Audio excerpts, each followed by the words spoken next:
কাইলৈ সৰস্বতী পূজা। বাগদেৱীৰ বন্দনাৰে মুখৰ হ'ব সমগ্ৰ ৰাজ্য আৰু সমান্তৰালভাৱে বাগদেৱীৰ মৃন্ময় মূৰ্তিত অন্তিম পৰশ দিয়াত ব্যস্ত হৈ পৰিছে খনিকৰসকল। মই উপস্থিত আছোঁ কলিয়াবৰ নলতলিৰ শুভাশীষ শিল্পালয়ত, আৰু এই শিল্পালয়ত এতিয়া খনিকৰসকল মৃন্ময় মূৰ্তিত অন্তিম পৰশ দিয়াত ব্যস্ত হৈ পৰিছে।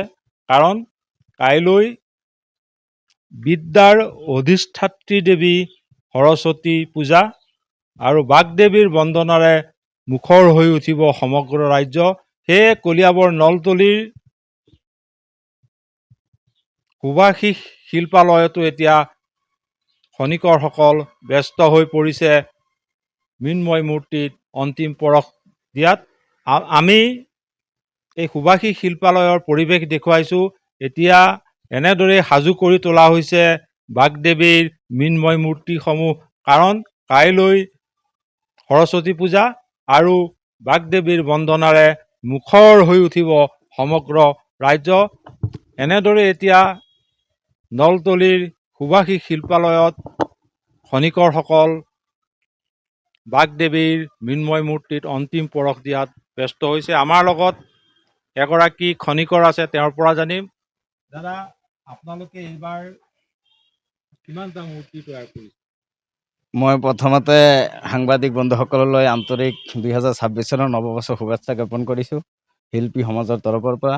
এইবছৰ জয়গুৰু সুভাষিনী শিল্পালয়ত আগতে 60খন 70খন হৈছে। এইবছৰ অলপ আমাৰ যিটো মূৰ্তিৰ কামৰ যিটো বস্তু, যিটো সামগ্ৰী, তাৰ অলপ মূল্য বৃদ্ধি হৈছে। তাৰ কাৰণে আমি ইয়াত উত্তম পাল জয়গুৰু সুভাষিনী শিল্পালয়ত 50খন মূৰ্তি গঠন কৰিছোঁ। ডাঙৰ মূৰ্তি কেইটা কৰিছে? আৰু ডাঙৰ মূৰ্তি আমাৰ 10খন আৰু সৰু মূৰ্তি 30খন আৰু মাজুৰা মূৰ্তি আছে আৰু 10খন, সৰ্বমুঠ 50খন।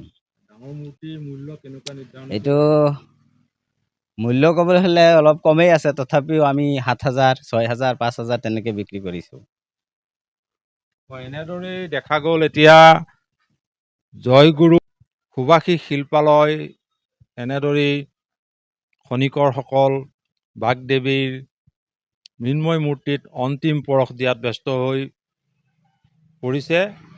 নলতলিৰ উত্তম পালৰ মালিকানাধীন জয়গুৰু সুভাষিষ শিল্পালয়ত এতিয়া সকলো খনিকৰ বাগদেৱীৰ মৃন্ময় মূৰ্তিত অন্তিম পৰশ দিয়াত ব্যস্ত হৈছে। কিয়নো কাইলৈ সৰস্বতী পূজা, বাগদেৱীৰ বন্দনাৰে মুখৰ হ'ব সমগ্ৰ ৰাজ্য।